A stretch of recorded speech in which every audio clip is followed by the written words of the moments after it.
안녕하세요. 토모헬스케어 연구소 소장 조용수 인사드립니다. 오늘은 저번 시간에 우리가 면역훈련 강의 시간에 제가 잠깐 염증과 산화적 스트레스에 대해서 이야기를 했죠. 이 둘이 서로 상승작용을 일으킨다는 것입니다. 그래서 오늘은 염증에 대해서 좀 더 자세히 알아보도록 할 예정입니다. 산화적 스트레스를 일으키는 것이 여러 가지 이유가 있죠. 자외선, 담배 연기, 이런 것들도 다 산화적 스트레스를 일으키는데, 놀라운 사실은 당뇨가 안 걸린 사람도 고혈당 음식을 먹으면 산화적 스트레스가 생긴다는 거예요. 저도 이 사실을 알고 깜짝 놀랐는데, 더 자세한 얘기는 당뇨병 이야기할 때 하기로 하고, 오늘은 일단 염증 이야기를 하도록 하겠습니다. 보시면 이제 염증 산화적 스트레스 이야기를 했고요. 이 염증이라는 게 염증도 목적이 있는 거예요. 우리 몸에서 늘 그렇듯이 염증이 나쁘다 이게 아니라 염증이 뭔가 필요해서 우리 몸에서 생기는 거예요. 예를 들어서 발에 가시가 찔렸다. 그럼 막바로 염증이 생기는 거예요. 그 염증이라는 게 뭐냐? 백혈구가 염증 작용을 일으켜서 우리 몸을 치료하는 거예요. 그러니까 염증이 나쁘다 이렇게 이야기를 해서는 안 되죠. 우리 몸에 필요한 작용 중에 하나가 염증인데, 이제 문제는 이 염증이 치료만 하고 싹 없어지면 전혀 문제가 없는데, 이것이 장기적으로 지속되기 때문에 문제가 생기는 거예요. 이렇게 우리 몸에 지속적으로 염증이 일어나는 것을 만성염증 이렇게 부르는 겁니다. 이 만성염증이 도대체 왜 생기느냐?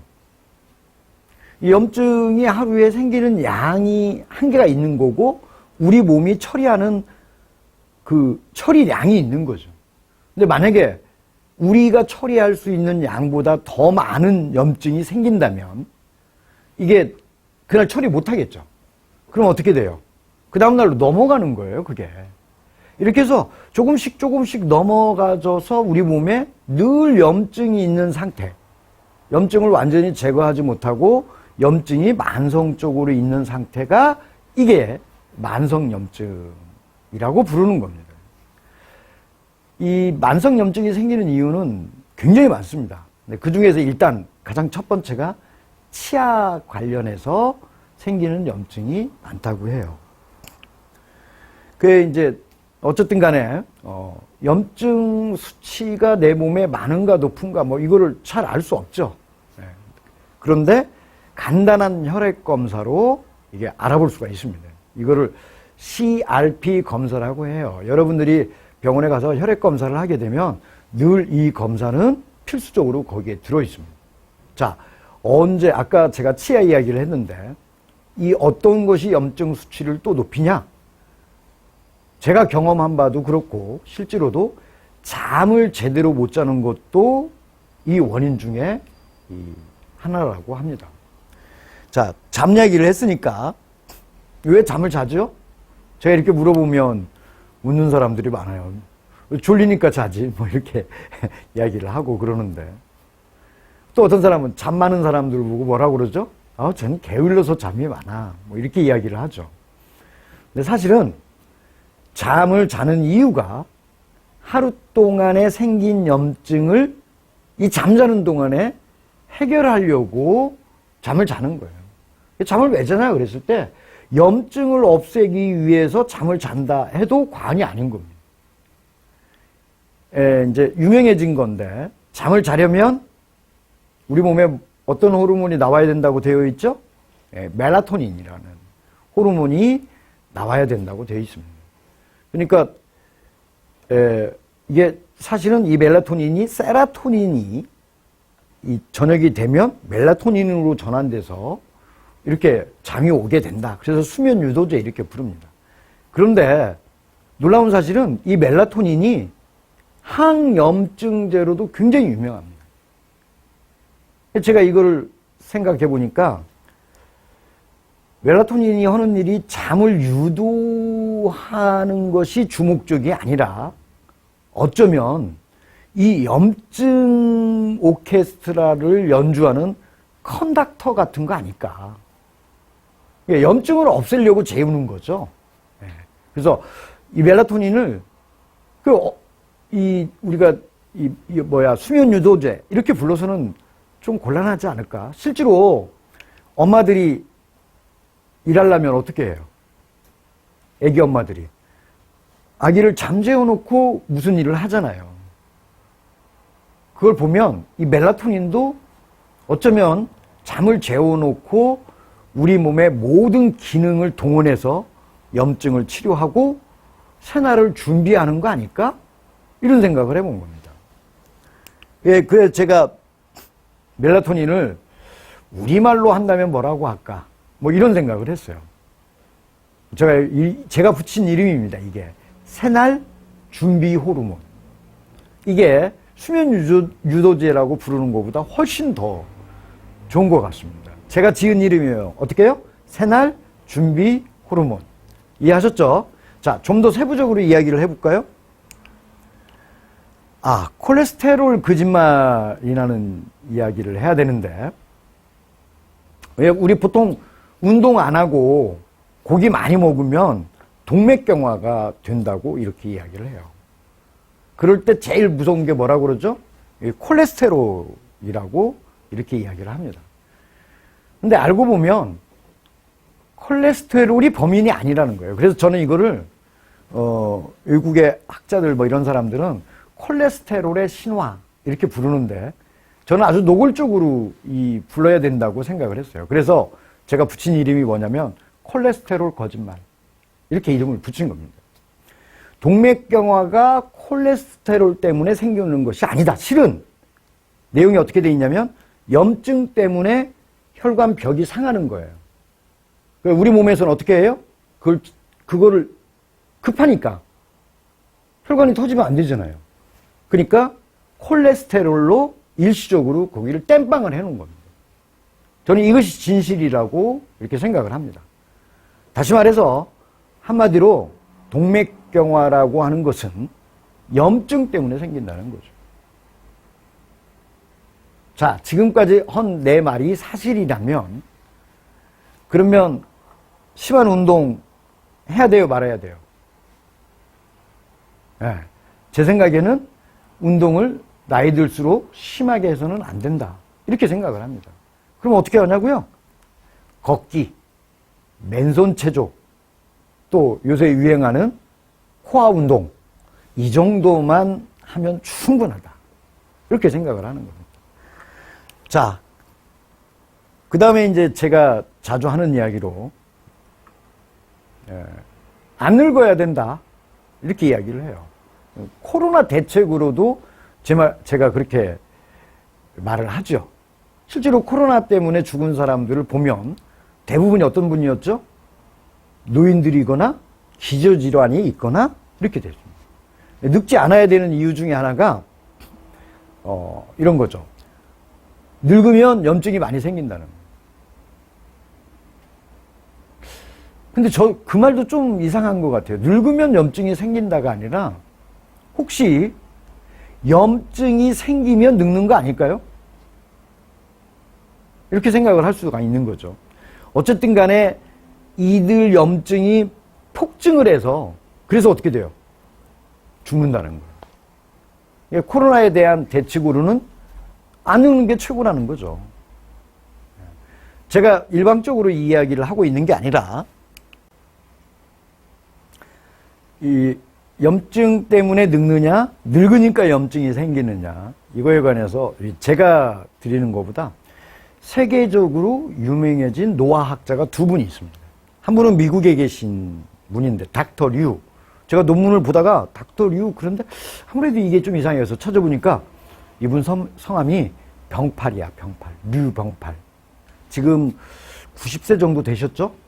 이분이 125세 건강법이라는 책을 쓰신 분인데 그분의 수제자이자 애제자인 분이 한국에 있어요. 이분도 의과대학 학장님이시더라고요. 한 60세 정도 되셨는데 이 두 분이 주장한 게 뭐냐면 염증이 많이 생기니까 늙는다. 이렇게 이야기를 한 거예요. 늙으니까 염증이 생긴다가 아니라 이거를 특별히 뭐라고 부르냐면 노화 만성 염증 가설 이렇게 부릅니다. 노화학에 관해서는 이분들이 최고예요. 네. 자, 그런데 이 염증이 생기는 게 노화만 있는 건 아니에요. 염증이 생기는 게 굉장히 많습니다. 예. 만성 염증성 질환들도 있고 심혈관 질환, 만성 피로증 질환, 피부, 근골격 질환, 대사 질환, 신경계 질환, 암까지도 우리가 이거를 전부 다 염증 때문에 그렇다. 이렇게 생각할 수 있습니다. 이 노화만이 그런 게 아니고 또 이런 말도 있어요. 이게 최근에 신문에 나온 기사인데 왜 우울하고 힘이 없지? 그 밑에 만성염증 수치 한번 확인해 보세요. 이렇게. 염증이 생기면 우울해진다.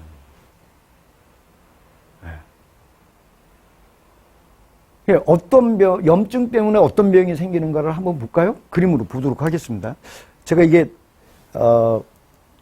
무슨 책에서 베껴온 건데 책 이름을 잊어먹어가지고 제가 근거를 못 써놨습니다. 여기 보시면 알겠지만 비만, 당뇨, 심혈관계 질환, 눈 질환, 관절 통증, 직장암, 대사증후군, 천식, 알츠하이머, 궤양성 대장염, 폐암, 그 다음에 유방암. 이게 보시면 알겠지만 유난히 암이 많네요. 네. 어느 분은 이렇게 말합니다. 암은 낫지 않는 만성염증병 이렇게 부르기도 합니다. 유병팔 박사는 뭐라고까지 이야기를 했냐면 이 병 모두를 한꺼번에 부르는 병명을 지었어요. 뭐라고요? 염증병 이렇게 해요. 그러면 치료법도 다 같아지는 거 아닐까요? 자, 다음 그림을 보도록 하겠습니다. 이거는 우리 몸에 효로도가 이렇게 쫙 나와 있는 건데 그림이 복잡하니까 제가 정리한 것만 조금 이야기를 하자면 비타민 B, 비타민 C, 유산균, 식이섬유 이런 걸 왜 먹어야 하나요? 제가 이렇게 묻고 싶습니다. 정답은? 그렇죠. 염증을 낮춰주는 거예요. 또 여기 보면 브로콜리에 들어있는 그런 성분들을 이렇게 먹게 돼 있는데 디인돌리메탄 그런 게 브로콜리에 들어있는 성분. 김치하고 브로콜리하고 공통점을 혹시 아세요? 네. 또 뭐 이제 우리가 이런 카피도 가능할 것 같아요. 지금 보면 이 카피 처음에 제 후배가 이 카피를 써갖고 왔는데 면역은 국력이다 이렇게 뭐 써갖고 온 거예요. 그래서 촌스럽기는 무슨 국력까지 동원하고 그래. 이게 우리가 한 3년 전에 이 카피를 썼는데 지금으로 봐서는 정말 면역은 국력이다 이렇게 말해도 좋을 만큼 그런 상황입니다. 이제 모든 것은 염증 때문이야 이렇게 말해도 될 것 같습니다.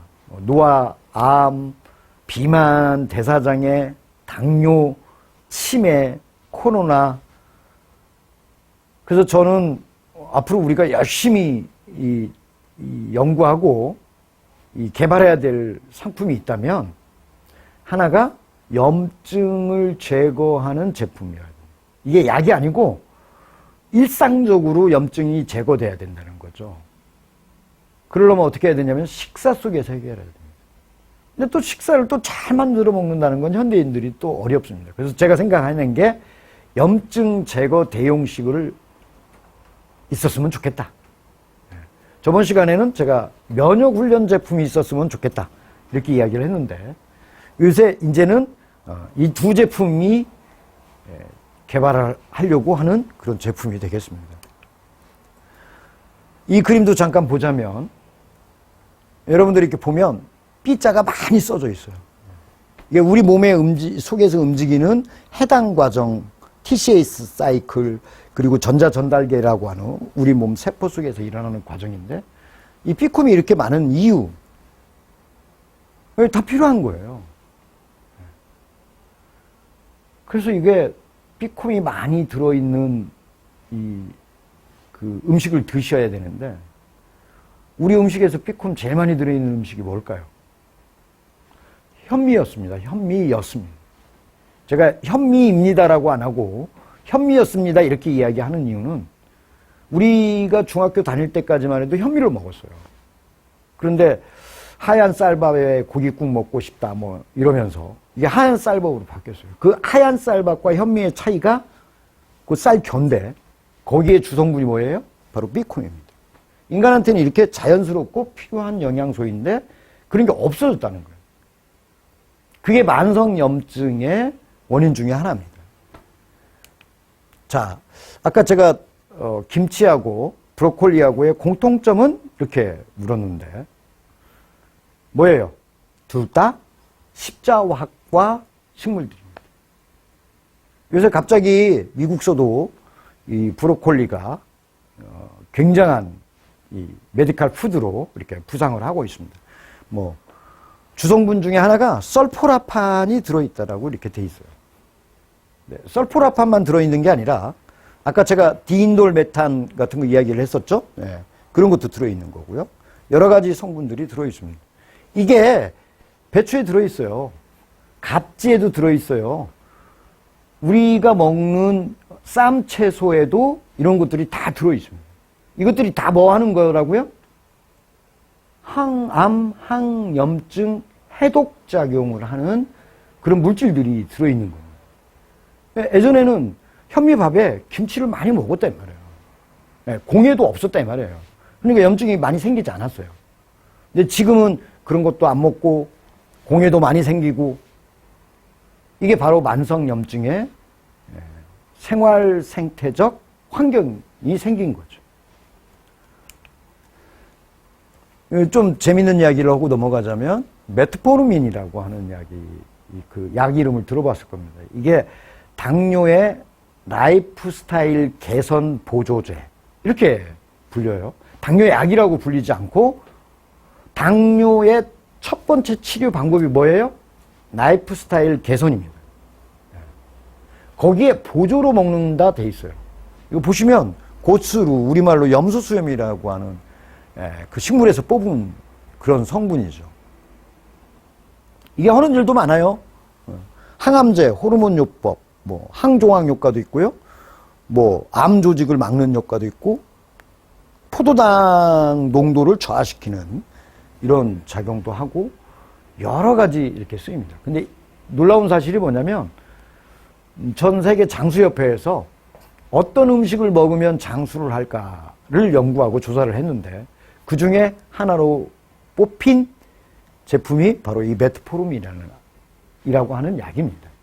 약일까요? 건강식품일까요? 약으로 규정되어 있으니까 약인데 제 느낌은 건강식품이에요. 이렇게 장수에 도움이 되는 건강식품을 뭐라고 부르냐면 세놀리틱 영양제 이렇게 말합니다. 아마 올해는 코로나라는 단어가 가장 유명한 단어가 됐지만 내년, 내명년 되면 세놀리틱 영양제가 각광을 받을지도 모르겠습니다. 앞에서도 여러 번 이야기를 했듯이 코로나 바이러스로 인해서 죽는 사람은 노인들이에요. 기저질환이 있는 사람들이에요.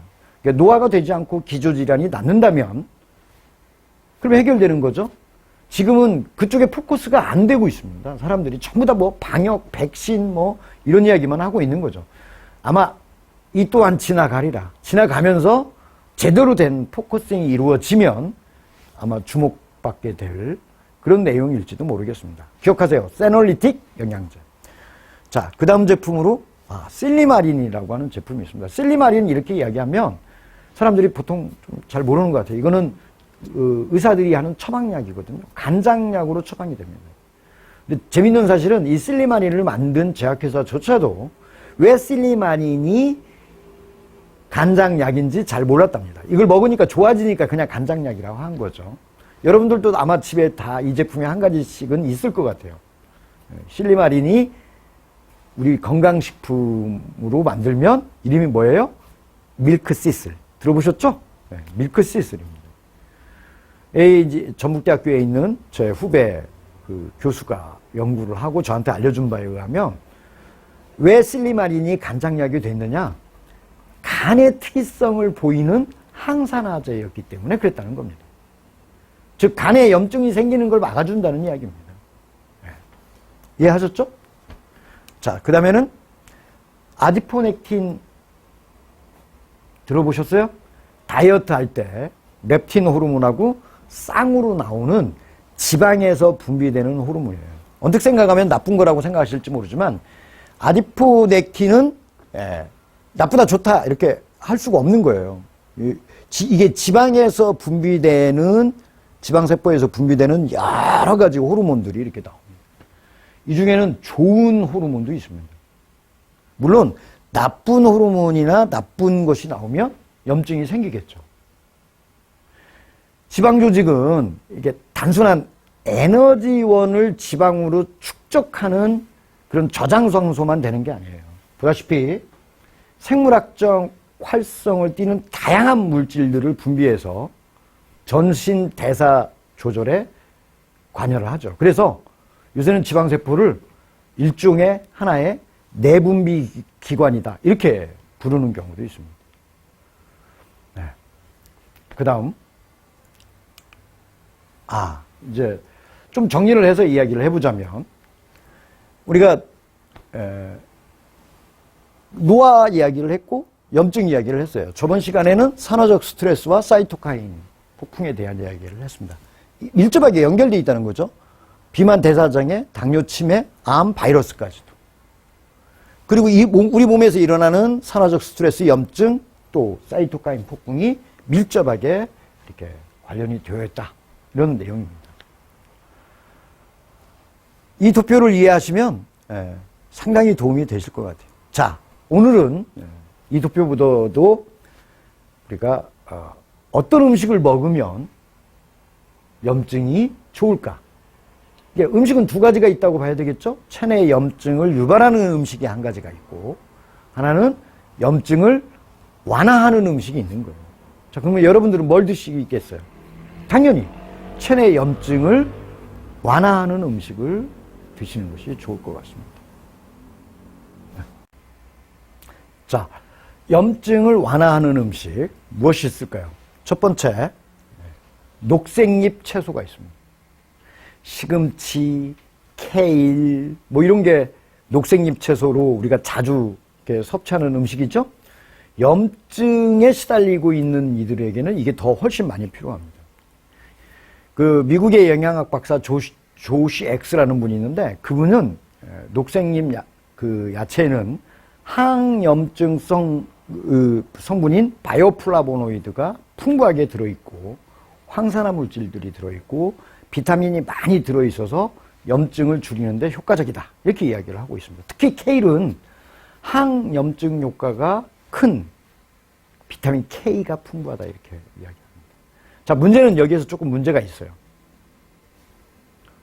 서양 사람들은 생야채를 주로 이렇게 샐러드 해서 먹고 요새 우리나라 사람들도 녹즙을 해서 이렇게 먹고 이러는데 사실은 간에 독성이 있다고 그래요. 모든 식물들은 독성을 갖고 있습니다. 그 독성 성분이 렉틴이라고 하는 성분인데 그 유명한 미국에 나온 책 보고 제가 깜짝 놀랐습니다.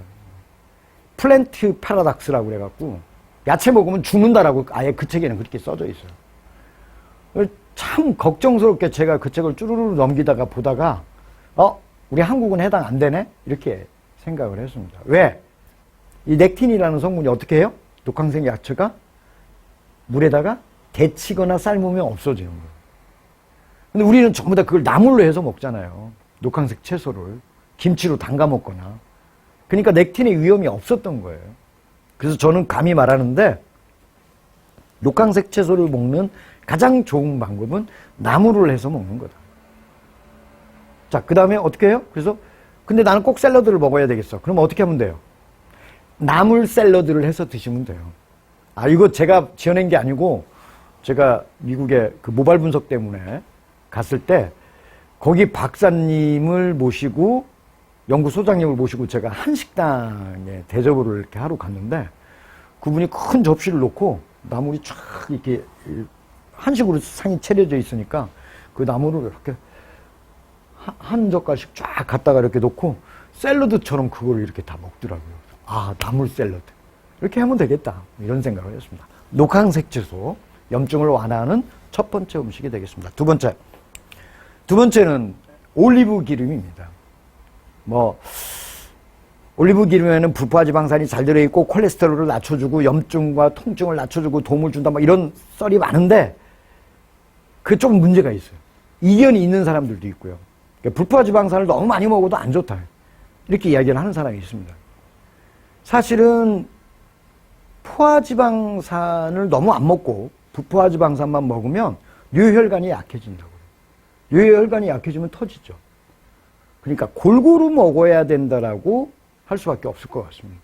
어쨌든 지금 현재는 포화지방산이 너무 많은 세상이니까 그걸 좀 삼가해야 되겠지만 그렇다고 불포화지방산도 몽땅 먹으면 되지는 않는 것 같습니다. 올리브 기름을 잘 아시다시피 올리브 기름은 뭐라고 그러죠?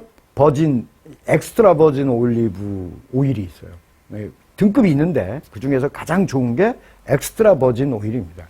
이 엑스트라 버진 오일을 아까 제가 말씀드린 샐러드, 나물 샐러드 좋죠? 그 위에다가 샐러드 드레싱으로 이렇게 한두 스푼쯤 넣어서 먹으면 염증 예방에 좋다고 합니다. 자, 세 번째로는 생강, 강황, 계피 등 이런 향신료들입니다. 우리는 향신료를 맛있게 만들기 위해서 향신료를 이렇게 넣는 걸로 알고 있는데 저는 오래 전부터 제가 이거에 대해서 주장을 했습니다.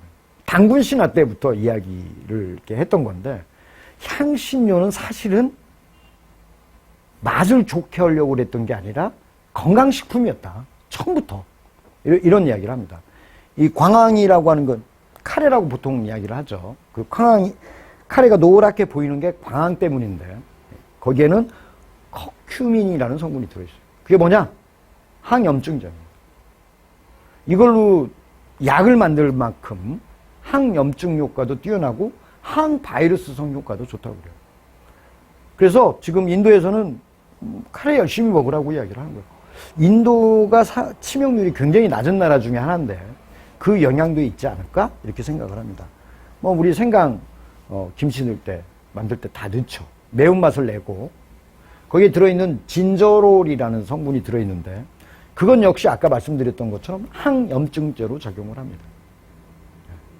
계피에는 계피알데히드라는 성분이 들어있는데 그 성분도 역시 염증 효소와 염증 유발 유전자의 성장을 억제한다라는 그런 연구 결과가 나와 있습니다. 네 번째, 녹차입니다. 이제 녹차는 일본 사람들만 마시는 거고 한국 사람들만 마시는 게 아니라 전 세계 사람들이 그 내용을 다 인정을 했습니다. 녹차에 들어있는 에피카테킨의 성분들이 항산화 작용이 있다. 이렇게 논문들이 계속 나오고 있고 또 녹차는 관절염의 염증에도 탁월한 효과가 있다고 그래요. 그것뿐만이 아니라 이질, 장티부스, 포도상구균, 살모넬라균, 그리고 장염, 비브리오균이라고 합니까? 그런 것들을 소멸하는 데도 도움이 되기 때문에 회나 초밥을 먹을 때 녹차를 함께 먹으면 좋다. 일본 사람들이 주로 그렇게 하죠.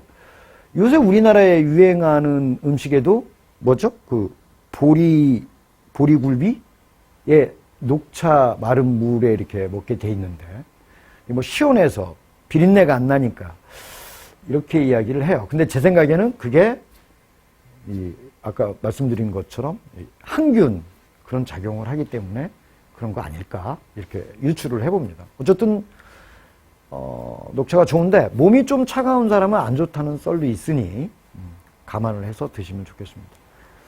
다섯 번째는 마늘입니다. 마늘은 항염증 효과 때문에 슈퍼푸드라고 불리우는 최근 코로나 바이러스 때문에 더 유명해진 그런 그 식품이죠. 무슨 성분이 들어있어요? 하도 유명해서 알리신 함량이 높죠. 이게 염증을 일으키는 물질의 생성을 막는데 아주 효능이 탁월하다고 되어 있습니다. 전 세계에서 마늘 제일 많이 먹는 민족이 어디죠? 우리나라로 되어 있습니다. 이번 코로나 때도 뭐 사실은 사망 환자들이 더 이상 늘고 있지 않은데 메르스 때 보면 전 세계에서 가장 이 치명률이 낮았죠. 그게 마늘 때문이었다고 해요. 근데 마늘은 발효된 게 더 좋다 이렇게 이야기를 하기도 합니다. 그래서 김치에다 마늘 넣어 먹을 때는 김치가 약간 새큼하게 익었을 때 먹는 게 훨씬 더 효능이 좋을 거라고 생각이 됩니다. 그 다음 6번째가 콩입니다.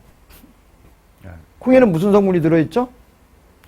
이소플라본이라는 성분이 들어있습니다. 이소플라본, 오메가3 지방산도 많이 들어있죠.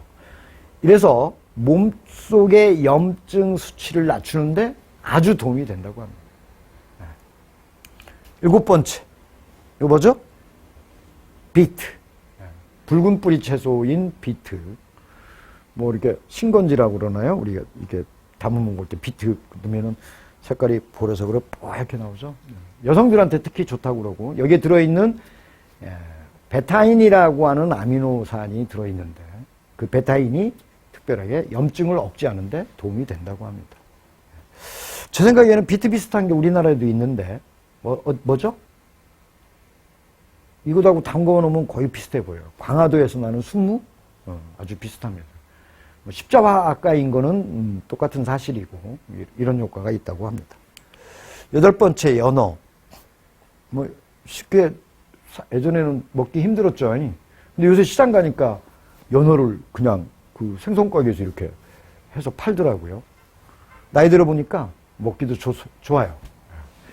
이게 오메가3 지방산이 많이 들어있다라고 이렇게 알려져 있습니다. 그 다음 토마토죠. 토마토? 활성산소가 그 체내 염증을 유발하는 주요 인자 중 하나예요. 얘네들이 사이토카인이라고 하는 물질을 분비를 해서 그 염증이 일어나는 거죠. 이 활성산소를 억제하는 항산화 성분을 많이 섭취해야 염증의 예방과 치료에가 도움이 되는데 토마토에 들어있는 항산화 성분이 뭐죠?